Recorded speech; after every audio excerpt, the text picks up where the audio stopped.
Hello বন্ধুরা, আসসালামু আলাইকুম। সবাই কেমন আছেন? আশা করি সবাই ভালো আছেন। আজ পবিত্র জুম্মার দিন, তাই তাড়াতাড়ি রেডি হয়ে গেলাম মসজিদে যাওয়ার উদ্দেশ্য নিয়ে। তাই আয়নার সামনে দাঁড়িয়ে নিজেকে একবার দেখে নিলাম। বাইরে তাকাতেই আমার চোখ আটকে গেল। আজকের দিনটা অনেক সুন্দর লাগতেছে। আমি যেন চোখ সরাতেই পারছি না। আজকের পরিবেশটা অনেক সুন্দর লাগতেছে। তাড়াতাড়ি করে নিচে নেমে মসজিদের দিকে যাওয়ার উদ্দেশ্য নিয়ে হাঁটা শুরু করলাম। এই তো সামনে যে দেখতেছেন, এটাই আমাদের মসজিদ। এখানেই আমরা প্রতি শুক্রবার জুম্মার নামাজ আদায় করি। আজকে একটু দেরি হয়ে যাওয়ার জন্য তাড়াতাড়ি পা চালিয়ে মসজিদের দিকে রওনা করলাম।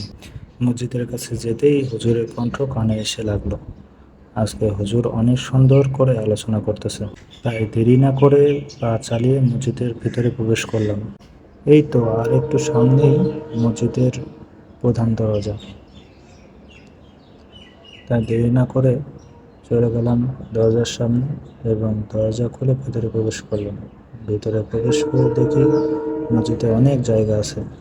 আমি এক কর্নারে যেয়ে বসলাম। বসে হুজুরের অনেক সুন্দর আলোচনা শুনতেছিলাম। আমি চারি সাইডে তাকিয়ে দেখলাম সবাই মনোযোগ দিয়ে আলোচনা শুনতেছে। আলোচনা শুনতে শুনতে নামাজের টাইম হয়ে গেল। নামাজ শেষ করে বাইরে বের হইতেছি। তো বন্ধুরা, ভিডিও আজকে এই পর্যন্তই। ভিডিও ভালো লাগলে সবাই পেজটিকে ফলো করবেন। আমার জন্য তো সবাই দোয়া রাখবেন। দেখা হবে আরও একটি নতুন ভিডিও নিয়ে। আল্লাহ হাফিজ।